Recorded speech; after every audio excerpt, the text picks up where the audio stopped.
அது உனக்குலாம் கொடுக்காதா காசு கொடு போய் போட்டு வரேன் அவன் கார்த்திக்கிறான் பாரு ஓ கார்த்திக் தானா இந்த ஒரு 4 நாள் முன்ன இதில் பார்த்தேன் அவனா பிஎஸ் படத்தில் வீட்டில் போய் அவுத்து வாங்கிட்டான்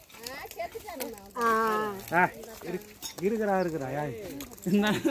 பேசலாம் நல்லா நகை வாங்கினேன்